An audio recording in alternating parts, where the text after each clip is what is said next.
Hello, hello, and welcome to Off Leash. Today is not with Dr. Pete. It is just with Molly and Pat. Our special guest today is Pat Parelli. He is the founder of Parelli Natural Horsemanship. You want to say hi, Pat? Hi, everybody. How are you? All the listeners out there. So Pat is very enveloped into the horse industry. I don't know. You've been in the horse industry for how long now? Actually, I think it's 68 years. 68 years. Yeah, I started when I was 3. 3. Your parents were into horses? No, but my dad was a boxer. Okay. And he had a manager that was from Missouri, was a horseman. Okay. And I was the son he never had, so I luckily got into horses via my dad's best friend. Okay, so tell me about that journey through your life. You got into horses. At some point in time, you decided, I want to be a horse trainer? Well, that's a short question with a long answer, but that's a good way to have it. So, first of all, I'm the luckiest person alive because I was raised at the right time, the right place, and the right environment and the right people. So I'll tell you about that. When back in the, say, 50s and 60s, what was on television were Westerns. Okay. Movies about horses, books about horses.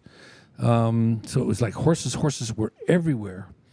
And then I lived in the East Bay area of San Francisco. It's not near San Francisco, the other side of the bay. And there were ranches and horses and cows everywhere. I was in 4-H and went up through FFA. We even had on our high school, we had a school farm where we could ride our horses to school. We had cows there. We had sheep. We had pigs. We had 6,000 acres of hay and deciduous fruit crops and stuff, all kinds of different things that were opportunities for us. And we lived right across the bay from San Francisco, and every year in October they have what's called the Grand Nationals at the Cow Palace. Okay. And that was a horse show and a rodeo event. And so since I was 10 years old, I would go over there with our 4-H groups and stuff like that and see all these different kinds of horses and all the best and the best in the United States. This was the Grand Nationals. Mm-hmm. Madison Square Gardens, Boston Gardens, Houston Livestock Show, everything ended up, if you were a champion of champions, you went to San Francisco with your horses, your cattle, your rodeo, your pigs, all the different things that involved around livestock. So, human beings are very subjected to peer pressure. So my friends thought, being a cowboy was really cool. Having horses was really cool. Having cattle was really cool. Being on a ranch was really cool. And it was prolific in those days. And I could ride my horse from where I boarded her actually at that time, through lots of row crops, lots of strawberries, depending on the year, cabbage, lettuce. Nowadays, it's all houses there. Mm-hmm. So it was the right time. And we lived in both Newark and Fremont, California, we had... on my way to school, I'd walk by. There was probably at least 10 horses that I could go give a carrot to or pet on the way to school, no matter which school I went to. Mm-hmm. So I was just really, really fortunate. And on top of that, Livermore, California, which was the next town over, which I ended up living in, Livermore was at that time the cowboy capital of the world. Then it went about 70 miles to the east to Oakdale. And nowadays, what they call the rodeo capital of the world is Stephenville, Texas. Okay. But I did not know that. Yeah, this is a little history here. So, like every horse-loving child, I read every horse book you could read, and I started reading the Black Stallion series. Okay. And by Walter Farley. I thought you were going to say the Louis L'Amour. I read a lot of Louis L'Amour. Yeah. Even met Louis L'Amour, and his widow gave me, because when my ranch in Colorado, he lived about 60 miles away. Mm-hmm. Over in Mancos, and his widow, Catherine, she gave me all kinds of books and calendars and photos and stuff, the whole collection is. But Louis L'Amour is a whole other story. But The Black Stallion by Walter Farley had a series, and one of those series, Alex was the main character. He had an uncle that was a horse tamer. and he would go around putting on like little shows, like a horse whisperer, and he would, they'd always bring the worst horse in town. And of course, in those days, it was 80% of the people had horses and 10% or 20% of them had a car when the book was written. Okay, so he would always go around to all these different places, and every town knew who Wild Bess or whoever the worst horse was in their town, and he would go there and do a demonstration and tame it. So I thought, man, that's what I would love to do someday, right? But I knew at the same time it was a fairy tale. So when I was 10 or 11 years old, we went to Reed's Auction in Hayward, which is this side of the San Mateo Bridge, and they were advertising this special auction on a Saturday, because Friday night was horse sales. But on Saturday, this certain Saturday, they had 12 registered horses. None of us had ever seen a registered horse when I was 10 or 11 years old. Okay. And so we couldn't believe it, went there. And in order to do that, to draw even more people, they had a wild horse taming by Dr. Billy Linfoot, who was a 9-goal polo player and was our veterinarian, and he was a wild horse tamer. And he had turned out, many years later, I found out he'd learned from Tom Dorrance. So the story goes on. I sit there like 300 people watching Dr. Billy Linfoot 30 minutes later get on a wild horse that had never been touched. So I had read the book, and I went, that's what I want to be. And that was when it woke up in me that I wanted to be somebody that horses recognized as something really that had that special thing. And that's what Dr. Billy Linfoot had. He had that special thing. That's what Alex Ramsey's uncle had, that special thing. And that special thing is innate. It's got to become, it's probably our first nature, but it's got to become a second nature for really great horsemen. So that's kind of my story. I was raised in the Bay Area, but it was ripe for the learning and for the stimulation to want to be really good with horses. And back then, was that considered natural horsemanship? Was natural horsemanship even considered a thing at that point, or? Absolutely not. Okay. Absolutely not. There was horsemanship. I mean, and if you Google look in a dictionary for the word horsemanship, it usually refers to some kind of riding and higher equitation and this and that. But what I've discovered is that pretty much people don't have a real appreciation for what real horsemanship means. What does it mean to you? It's the perpetual and progressive series of habits and skills that both horses and humans need, both on the ground and in the saddle, to become partners in preparation for purpose and performance. I've always wanted to have horses that could do a real job out on a ranch. I've always wanted horses that could, compete and be competitive in an arena, whether it be Western or English or even racing, polo.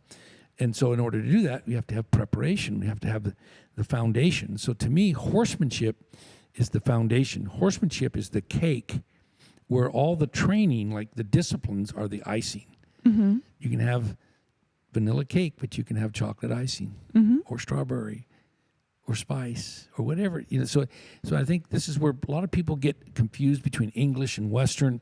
The only real difference between English and Western, done naturally, is the same difference between a fiddle and a violin. Really? That's real. Okay. And most people, that's not their opinion. But the foundation, the thing, horses only can do 6 things besides stand still: go forward, backwards, right, left, up, and down. And so whether it's, they don't care what kind of costume you wear. They don't care what kind of saddle you put up there. What they care about is, are you a good rider? Are you a good dancer? Are you a good communicator? When you get up there, or even on the ground, that horse knows.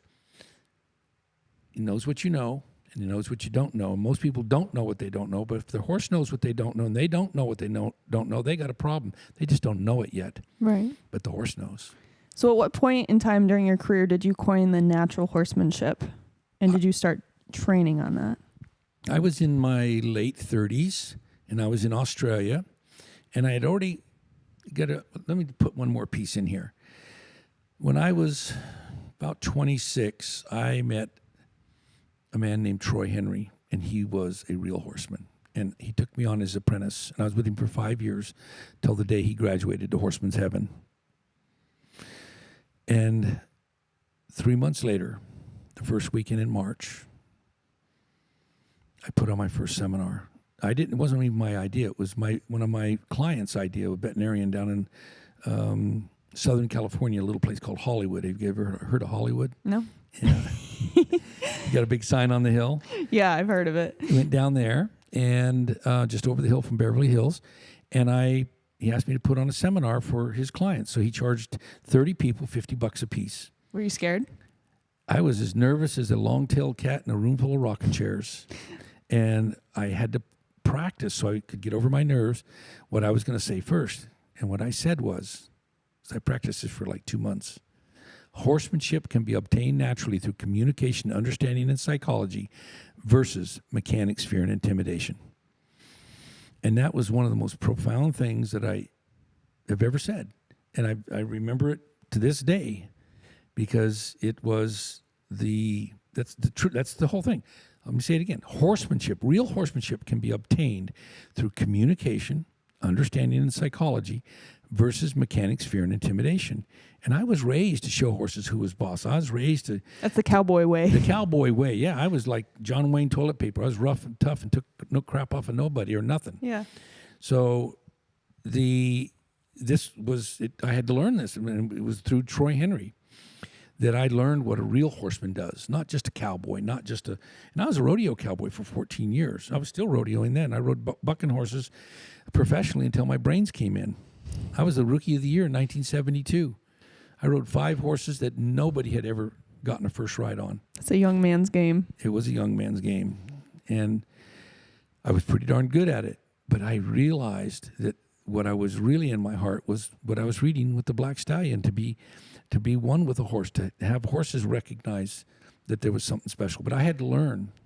I had to have the talent, the skills, the try, and the luck. And I was very lucky to have been with Mr. Troy Henry, and I put my efforts in.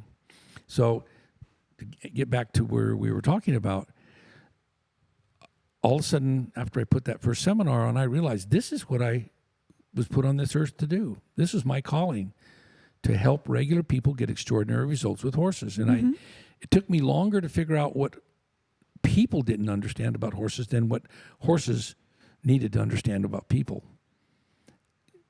And I found out that people had all these, they were driven by mainly wives' tales, mythology, bovine fecal matter, and ego. Mm-hmm. And all the opinions they had oftentimes didn't match up with facts, like the one about English and Western. I've got horses that can do slide stops and jump 1.60 meters. So you tell me, nobody can tell me there's no difference between English and Western done correctly. It's all about whether or not we have the unity with that horse. And not every horse can jump 1.60 meters. Not every horse can slide stop. Just like not everybody, especially me, can't sing. All right? So it's one of those things that you got to enhance your talent. Could I learn to sing better? I'm sure I could. Will I ever be the next Elvis Presley? Not in the singing sort of way. All right? So it's really about this idea that horsemanship can be obtained naturally. Okay? So was going along with, and at that time was my wife, was Linda Parelli, and we were driving from Sydney, Australia to Melbourne. And I kept saying, I don't want to call what I do Pat Parelli method. And I had on my trailer, horsemanship, Parelli horsemanship or something like that. And actually, we got to discussing it's like, well, why don't we just call it natural horsemanship? Because it comes out of your mouth. Every other word is, natural. The word natural, the word savvy. And so I was like, okay. So we came up and I said, well, I'm going to call it Parelli natural horsemanship, because as soon as I call it natural horsemanship, somebody else is going to come up with Jones horsemanship, natural horsemanship, and Smith natural, and they have. Mm-hmm. And so here's the difference. Natural only has one synonym in. That synonym is real. So let's just say real horsemanship. So real horsemanship is different than traditional horsemanship. Traditional horsemanship is based mainly on linear thinking through a military basis. It came from the military, and that's what they're teaching in all the different, in 4-H and Pony Club, and, can only get on the horse from the left side and do this, put the snaffle in his mouth with 2 or 3 wrinkles. Mm-hmm. So all that stuff was based on people that a system to be able to have people that had no chance with a horse. You got to put 3 wrinkles in his mouth so that he doesn't spit the bit out. You got to get on the left side because you got your sword on your left side. Well, who rides around with a sword these days? Okay, so I mean, it's not. Matter of fact, it's bad for your horse to only mount him from the left side because it helps put his spine out of it. It's just on and on and on. So, what is the most natural and best horsemanship practice, whatever that is? So, if those talents or those habits and skills that we have, and a lot of our habits and skills are based on the wives' tales and the mythology and the BS that we've been told. I always thought that it was so weird that they had those rules for horses and getting on a certain side or having a bit of certain tightness or certain saddles for certain disciplines. Horses think it's weird too. I know, but it's interesting that you've definitely broken down those boundaries and tried to get people thinking about horsemanship in a different way. Well, humans are natural till we're 12, and then we turn into practicing adults. Who get addicted to linear thinking. And an adult is a human being who practices making simple things difficult and is easily addicted to linear thinking. They want their process to look like the product. And with horses, the only way to be good with horses, step 1, is watch what everybody else does and do the opposite. Step 2, become a great puzzle solver, because every horse is a 2,000-piece puzzle that wants to be put together. Mm-hmm. Every horse. And it's not the horse, it's the horse and the human. And, and I've, you can sell somebody a horse that's just beautifully trained, doing all kinds of wonderful things, and that horse will digress to the level of the person that's now riding it. Right. Okay, so animals have had definitely a very big impact on your life, especially horses. Tell me about the dogs in your life. Well, I've always been an animal lover, so I've had dogs since I was 12. My first dog was an English pointer. Her name was Snoopy, and she was a lost dog, and I found her. I thought she was a Dalmatian at first because she had black and white spots and a cap, and found out later that she would point at everything, every chicken, every shadow, everything. Anyway, so like Dalmatians don't do this. No, Dalmatians don't do that. They go, there's a fire truck. That's about it. No, but anyway, so I've always just been an animal crazy. Love cows, love all kinds of livestock. And, and of course, probably there's 5 things you got to know about Pat Parelli. Right. Number 1, I'm Italian. So that means either that a very familial way, and family's important. And family doesn't just mean my children or wife or anything like that. It means anybody that's, that really wanting to go this way. Mm-hmm. And so we have a little saying that says, don't go the extra mile for someone going the other direction, but go to the end of the earth with someone that's in the family that's wanting to learn this. Number 2, I'm a cowboy, and cowboys real cowboys live by the code of the West, which means it's got to be fair. Fair for the horse, fair for the customer, fair for myself and everybody. It's got to be fair. Number 3, so these are all the kind of things to start with. It's got to be family. It's got to be fair. My dad was a very good businessman, so I learned about finance. So it's got to make money. It's got to there's no romance without finance. Then the next one is, it's got to be fun. Always has to be fun. Got to get it done with a bit of fun. And the last one is, got to have good food. So it's family, fair, finances, fun, and food. Okay. And that's all I need to know about you. That's all you need to know, because if you don't like good food, and if you don't appreciate what it takes to be financially healthy and all these different things and family, well, then we're not going to get along. But if we're I like those words that start with F. That's a good code to live by. So tell me a little bit more about what you do other than just the horse industry. Well, everything I do basically has to do with the horse industry. But past natural horsemanship, what else do you do? Well, first of all, I was the founding president of the American Mule Association. I did not know that. About 1976. I've trained over 300 mules. I've had 12 world champions. I love mules. I got one mule left. Her name is Gigi. She's gorgeous. Probably the prettiest mule I've ever owned. I'm the founding president of the Coalition Against Mediocre Horsemanship. That's basically what I do. Is it so much of what I see is just average, just mediocre. I'm a champion of excellence.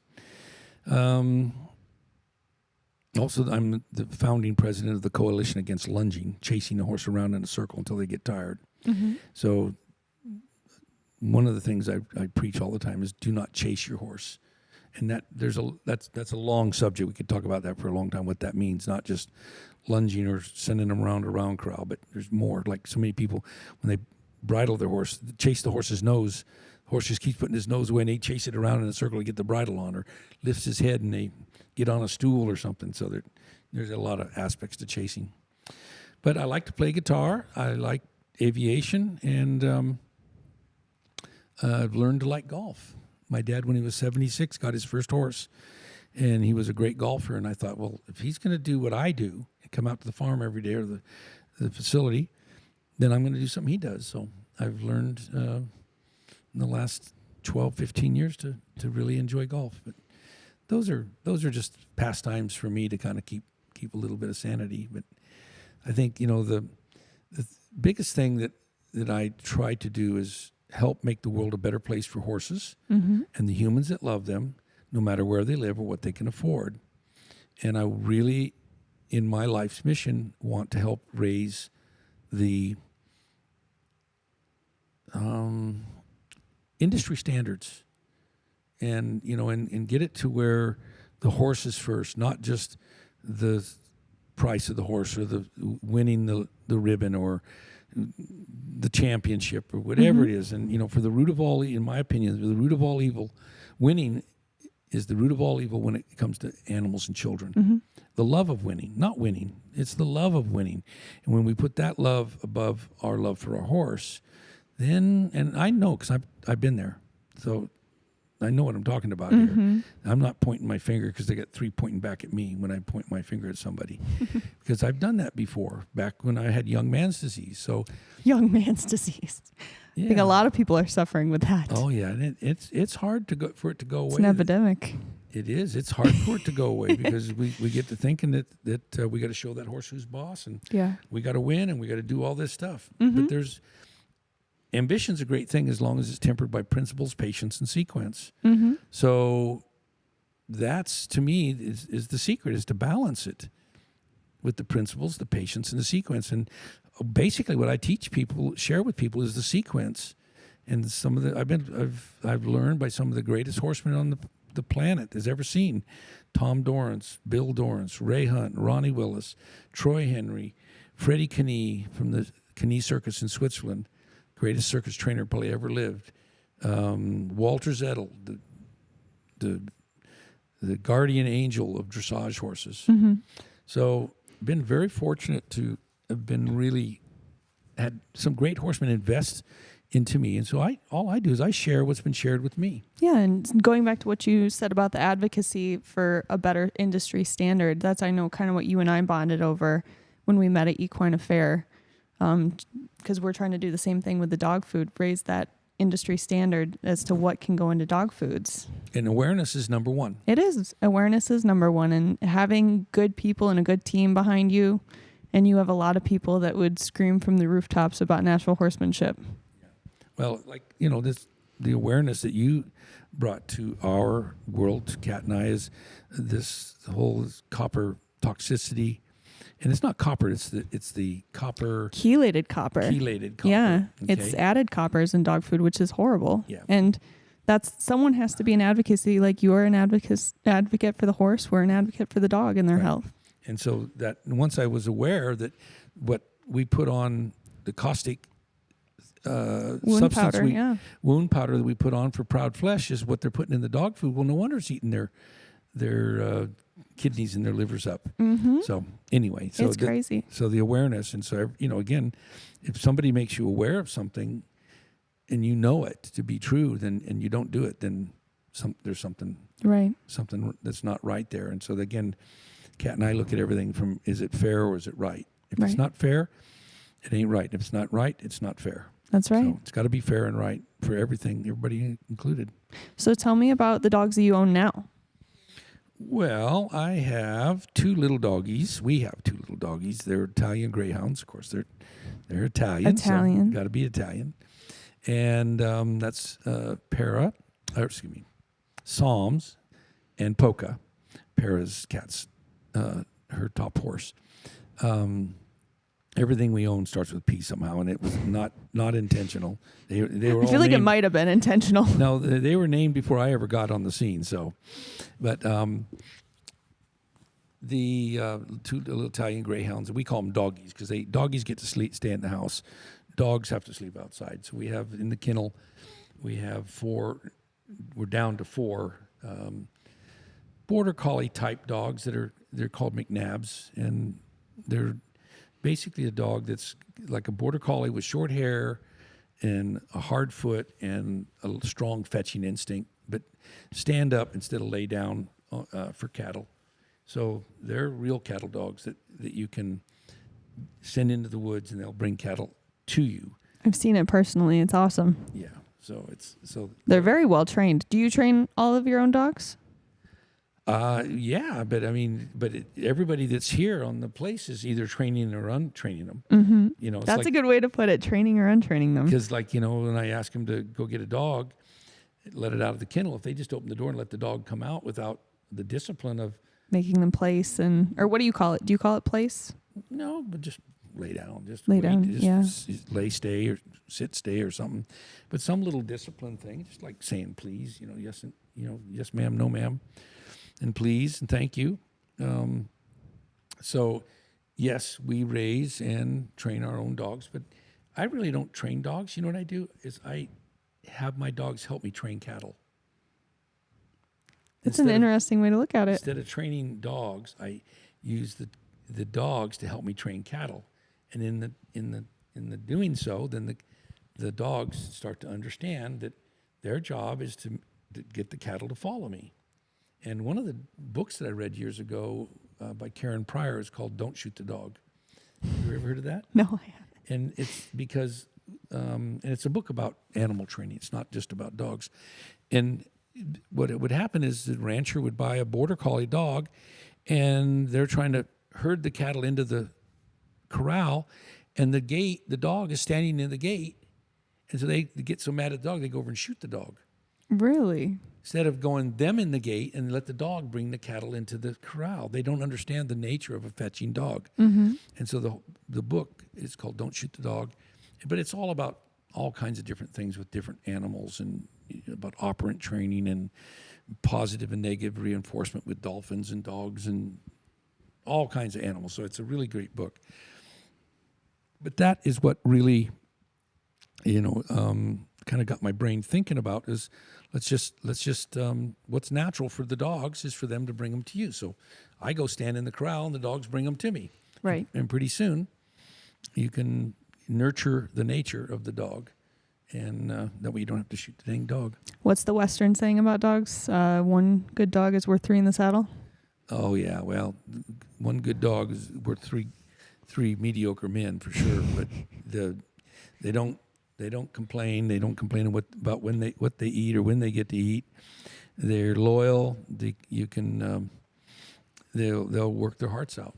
So but you gotta have the right nature with that dog, and then you got to nurture that nature. They've got to have a fetching instinct for what I do with the dogs, and then some people like in Australia use the Queensland healers or the cat, but they're driving dog. They bring cattle out of the bush and chase them away from you. I'm Is that a breed specific thing? I did not know that for cattle dogs. So some just push them and some herd them in. Yeah. Okay. So here's why. There's in a wild pack of dogs, there's 3 basic kind of dogs. There's the dogs that are lean and fast that get out around the stock, whatever they're after, and bring them toward the big, strong, dumb kill dogs. And they sit there and they wait and they wait. And then when those fetching dogs who aren't strong enough to do the kill, they bring them to the big kill dogs, and then boom, they go. They gang up on them. Then the third kind of dog is the old, the young, and the dumb that just show up in time to eat. And so today there's three kinds of dogs. The fast little border collies and kelpies and stuff like that that fetch and bring things back, balls, sticks, sheep, whatever. And then there's the big dogs, the pit bulls and stuff like that do the killing. And then the other dogs that just sit there and hang their tongue out and can't wait for food. And that's what most people need, by the way. I think my dog is the last one. Yeah. Yeah. I saw your dogs. They look pretty sharp to me. Sometimes. You've heard the saying that I have for male versus female dogs. If you want one that's dumb and happy, buy a male. If you want one that's smart and bitchy, buy a female. There you go. So my female is smart. My male is just there. Yeah. Just existing. Yeah. Two things he loves best, breakfast and dinner. Yep. Yeah. Yep. I get it. So, again, and why people in an apartment in the city buy a border collie, I don't know. That's, it's like that's the wrong. I have no idea. That's the wrong dog for that thing. And, dogs are great. I mean, our little Italian greyhounds, they're great little snuggle bugs, and we just love doggies. them to death. Yeah, they're little doggies, and we just love them. We don't expect them to do anything other than just make our hearts happy. You don't make your greyhounds herd cattle? They want to try to go do it sometimes when they see the other dogs and go out, and they get ambitious. Poca goes out there sometimes and gives it a couple of growls and thinks he's doing something, but anyway. And comes back in the house in his little warm bed. Yeah, so I think the other thing I think it's important is we have purchased this property here in Johnsonville, South Carolina. Yes. We call it Parelli Landing. We've just landed here a month or so ago, but we're creating the Harvard of horsemanship. My goal is for perpetuity's sake, is to produce the next generation of professional and competitive superstars that do things naturally. One of my things people I love the most is my students is Lorraine Barwick, excuse me. Lorraine was a jumping horse rider and a movie stunt rider in Canada, and a bale of hay fell down from a stack she was doing, hit her on the side and paralyzed her from the waist down. And so sad. She came to me at a clinic or a seminar I did in Canada and asked her if I'd help her go to the Paralympics. She'd already been once and went to Athens and didn't do very good. And she asked if I could help her, and I said, well, first of all, what makes you think I can help you? And she goes, I just saw your seminar. I know you can help me. And I said, well, and then number two, what makes me think you can do it? And she goes, trust me, I can do it. And I'll tell you what, I'll give you 2 weeks. You come down to Colorado, and I'll give you a 2-week audition. And if you can prove to me that I should believe in your dream, I will. So she came down, and she had a brain to train. She had the competitors savvy. She had everything she needed. She just needed the skills to train her own horse. So we worked together for 6 years altogether. But the very first year went out, she went to China and came back with silver and gold at the Paralympics in dressage. And she was the only one that could go to the podium at the Paralympics without having a handler horse. She rode her horse to the podium. Wow. And so explain to me how does that work? Because does she have a special saddle that she's strapped well, in? we had to come up with some straps and some different things like that. But she has no legs, so she so she uses her two little dressage whips and just touches the horse like it would be a leg. And horses have long bodies. People have tall bodies. So we have to lengthen our body and have to use our legs in different zones on the horses, from the tip of the shoulder to the flank. We have to use our legs in different places. So she learned the theory and just touches the horse with the little dressage whip and about 4 ounces. And if it doesn't work, she taps a little bit faster or something like that. And pretty soon the horse is yielding his hindquarters and his forequarters. Anyway, she's gone to the world championships. She's medaled at 90% of every world championship, or world equestrian games, and Paralympics. And she became world champion Paralympian reiner. Wow. So That's incredible. So the having, when I say one of my favorite people, she's one of my favorite superstars that we've produced, because she, against all odds, is just known all over the world now. She's an inspiration. She's an inspirational speaker, and she's had 2 children. Wow. Yeah, and so she's just an amazing person. But again, my job in that is to give the blueprint.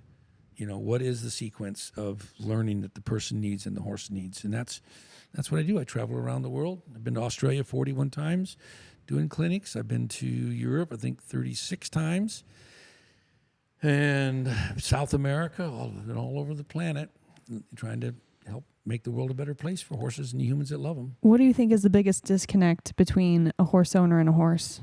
People think like people. They're very anthropomorphic. They put human thoughts and values into animals' actions, let alone horses who are prey animals.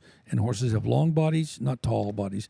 And what's important to horses is safety, comfort, and play. And what people want is praise, recognition, material things. And that's why people a lot of people who are good with dogs are not good with horses, because it had nothing to do with their riding abilities. It has to do with the way they think. A dog, you can train a dog or a husband with praise, recognition, and a pork chop. Mm-hmm. And a dog, you can admonish a dog, and they'll cow and, oh, I'm sorry, I didn't mean to do something. But a horse, it don't matter. Just scared. It's just prey. If you get mad at them or admonish them, they're just going to turn into. You just proved to them you're a predator, so they're just going to turn into a prey animal, not a partner. That's fair.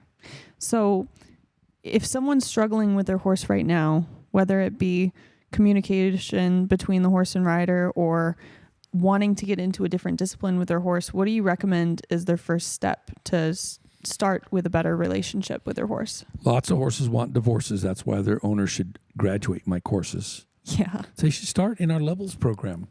They should start, it's online. They can start for less than you can buy a month's. Well, let's see. Probably, if you looked at it, less than a half a year's load of hay, you can have all the knowledge that I've learned from all the great horsemen and all the great horses, all the tough horses, and all the things I've done in my life. You can gain that sustainable truth and learn a sequence that people should, number one, should forget about English or Western, whatever. I got to learn how to have the habits and skills both on the ground and in the saddle that both me and my horse need. And horses are a reflection of us. So that's the first thing they should do, is do that. And then the second thing they should do is, if they want personal help, get one of my instructors. I have over 150 of them worldwide. Then the next thing they should do is they should come study with me. If they've got the grit, they've got the talent, they want to become a professional or a competitive superstar, we've got this beautiful facility here in Johnsonville. We've got jumping arenas, we've got dressage arenas, we've got Western performance arenas, we've got cutting horses, we've got reining horses, roping horses, dressage horses.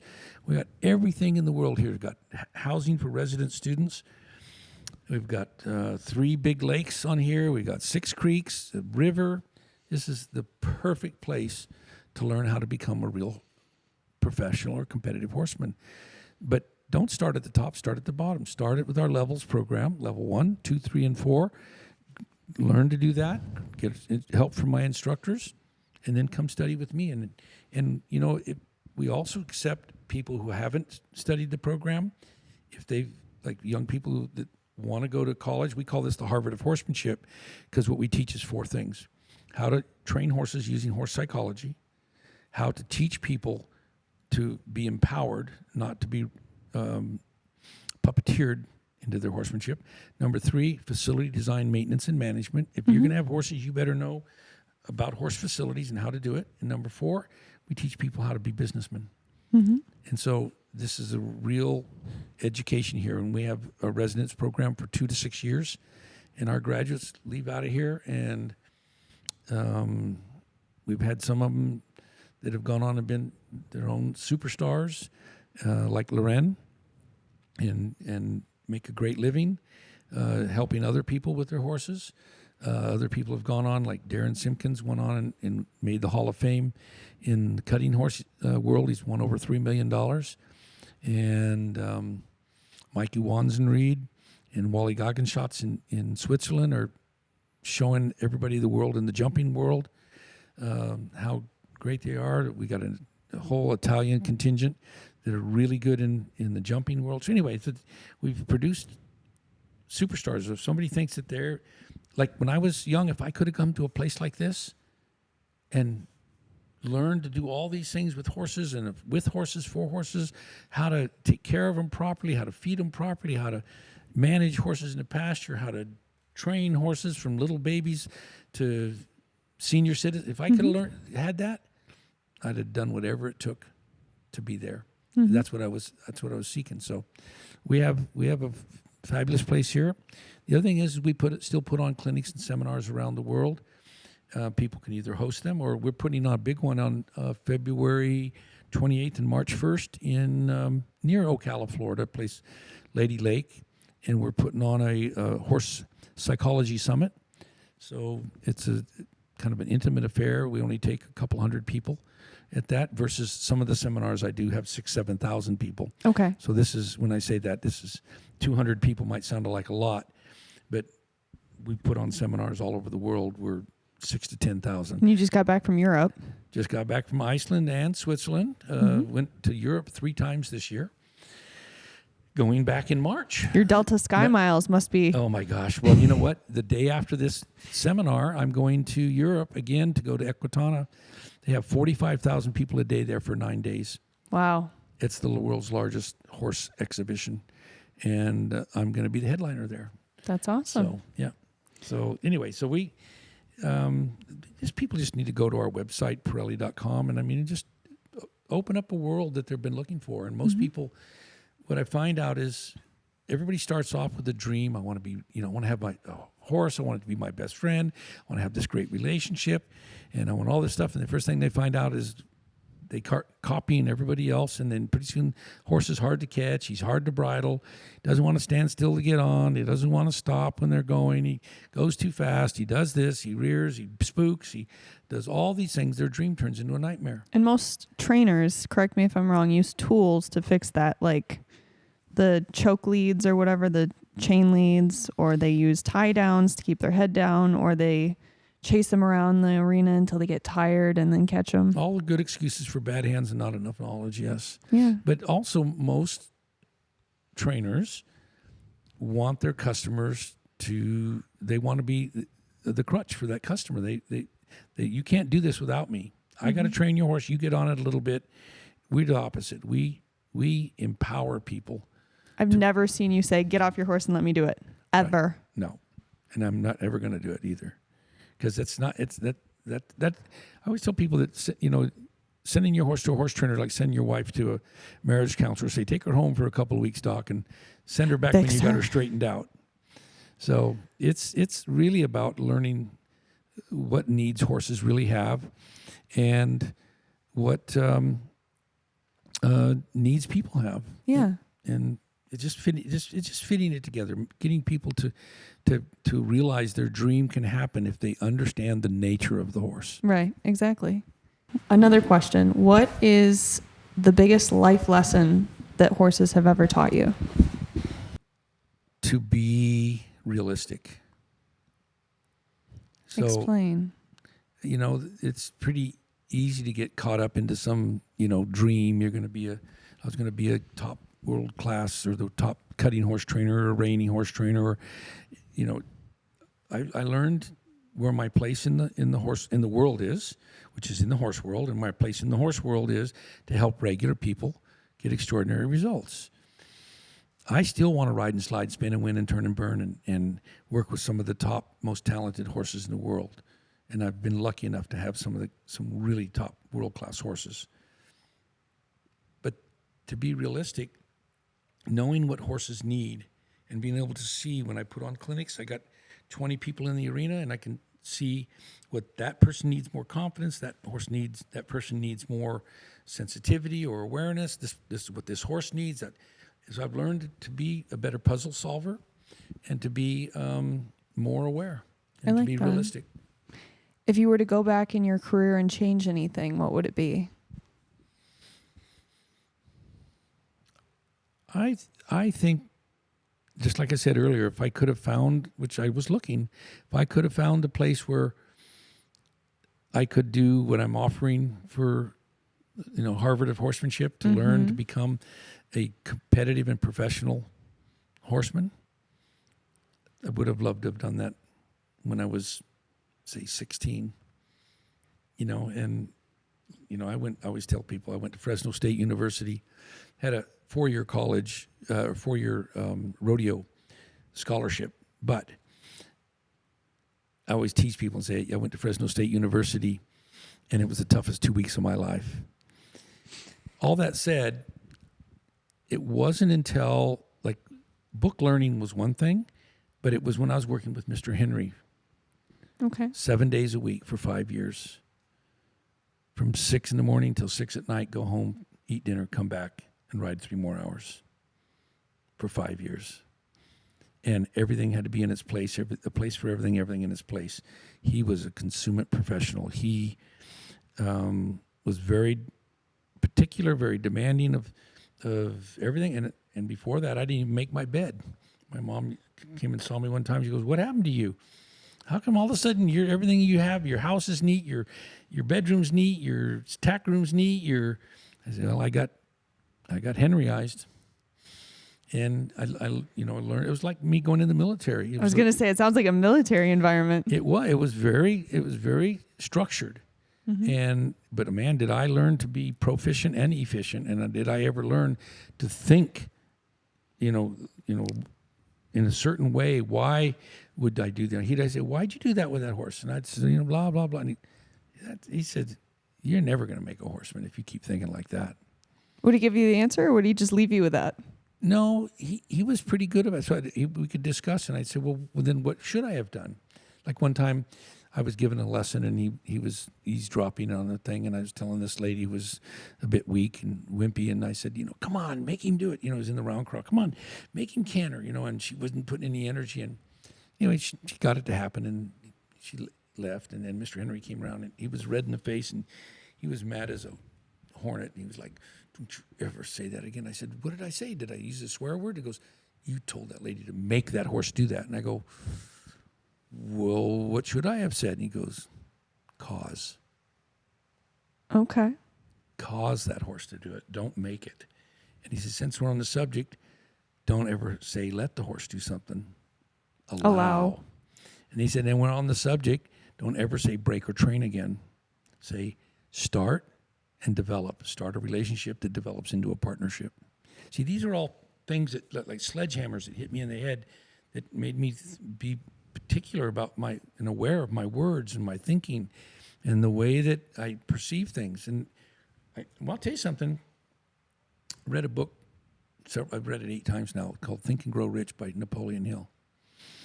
And what I've discovered is that successful people think differently than unsuccessful people, and unsuccessful people think successful people are crazy. And they're right. We work twice as hard, twice as many hours for no pay at all, the chance at no pay at all, a chance at losing money. But that is what successful people do, is they have a certain way of thinking, a certain way of doing. They have pride in their tide, they have pep in their step, they have hustle in their muscle, and they have heart in their smart. Do you think that the difference between successful people and unsuccessful people is perception and mindset? Perception? Perception and mindset. Yeah, of course. It's awareness, it's perception. Perception is reality. If you think there's a boogeyman in the woods, you're going to think it is. If you think that hoot owl's out there, so perception is an interesting thing. So I think what I learned from Tom Dorrance is that his perception of what was going on was real. He saw what happened before what happened. He was aware of the slightest change, and so this is where horses live in the moment. There's 4 moments in a second. And most humans are thinking about what they did yesterday or what they're going to do tomorrow or what's for dinner. Or We're terrible else. about living in the moment. Yeah, Awful. No, just be here now. You got to be there now, and you got to be in that moment. So, to me, that's what horses probably have done for me. But being around great horsemen like Tom Dorrance, who was in the moment, and he didn't care if he was hungry. He didn't care if there was any money involved. He didn't care about somebody's ego. He cared about what was going on in the moment. What do you think are the next big career steps for you as you just moved into your new beautiful facility and you're going to keep being an advocate for the horse? What's the end goal? I want to do. I've always done more for the mini. Now I want to do more for the. What's the word I'm looking for here? For the ones who are seeking. Yeah. I used to have at my facility in Colorado, we'd feed 100 and 125 people every day, 3 meals a day, and have, 5 different classes going on. I want a more intimate scene. I want, to have a smaller student body here that's dedicated, looking for 4 things. Quality over quantity. Attitude, loyalty, dedication, and talent. Those 4 things. And I remember one time I was in Portugal in Luis Valença. He was a nephew to Nuno Oliveira, who was one of the greatest horsemen on the planet. I never got to study with him, but I did study with Luis a little bit. He has a school, and he pretty much scholarships all the students, but they put on little Baroque horse shows to make money to pay for the school. And I was talking to him about it, and he said, "You know why I do that?" I said, "Why?" Because the ones with the money don't have the talent, and the ones with the talent don't have the money. That is very true. And I said, yeah, that's it. And that's why, I've scholarshiped many, many students over the years. And, but they've got to have all 4 of those things. Yes, they do. Attitude, loyalty, dedication, and talent. That is a good answer. All right, last question. Out of your entire career, what is your favorite story or memory that you have? One that really sticks with you, probably rounded you as a person. Well, I think one of the best things is I was in Clovis, California, which is one of the top 10 rodeos in the United States, in the world. And I drew a horse called Mr. Smith, who had never been ridden in 5. He was bucking horse of the year 5 years in a row. And I drew him because they have in rodeo they have a thing that's called the local. You can get into a big rodeo if you live there. Well, I was already going to college rodeos because I was going to Fresno State, and I was already riding pretty darn good. So I entered as a local. Of course, nobody in that association, the big pros, knew who I was, and I drew Mr. Smith. And not only did I ride him, I was the first guy to ride him, marked 86 points, which was a lot in those days. He started about 80 these days. And anyway, and won the rodeo. And so my head got really big and swollen. I'm walking around town like I had to grease the side of my hat to get through the doors. And young man syndrome? Yeah, oh man, did I have it. And so about a week later, I'm sitting on the couch drinking an RC Cola and a moon pie. And this TV show, television comes on, and there's this commercial for it was called Badashi's Western Wear in Hanford, California. I think that's how you say it. And this guy comes on the screen to get everybody's attention and does this 75-foot slide stop. And I'm like, whoa, who's that guy? And the guy next to me says, oh, that's Troy Henry. I go, well, who's Troy Henry? He goes, you don't know who Troy Henry is? He's the best horseman, Western horseman in the world. And I said, man, I'd like to meet that guy. And he goes, well, my uncle's a horseshoer, and if you want, I can, I probably get him to arrange a meeting. Yeah. So I said, wow, I'd love to do that. So I got the meeting. It was on a Thursday, and I was already had a little stables that not too far, about 5 miles from him, and I was breaking in colts and stuff like that. I used to say breaking in those days. And anyway, I thinking a lot of myself, and so I knock on the door at 1:00, exactly on the dot. He comes over. And I said, hello, Mr. I stepped back, shined my boots on my pants, took my hat off and said, hello, Mr. Henry. Put my hand out and I said, my name is Pat Parelli. He didn't stick his hand out. He goes, I know who you are. He says, I've heard all about you. And I'm thinking, oh, yeah, here it comes. He said, I heard you couldn't train a field mouse to jump in a grain sack. And I'm like, the man I want to meet, it's the worst thing he thinks of. That's what he thinks of me. And then I'm like, just about fall to the ground. And he says, but I saw you ride that Palomino horse last weekend. And anybody that's got what it takes, the talent, the skills, the try, and the luck to get that good, to do that, can survive my program. And he said, I'll tell you what I'll do. I'll give you a shot. He gave me 2 weeks. And I proved to him that I was the best student that I could be, and maybe the best student he ever had. And that's why I still preach and teach what he shared with me.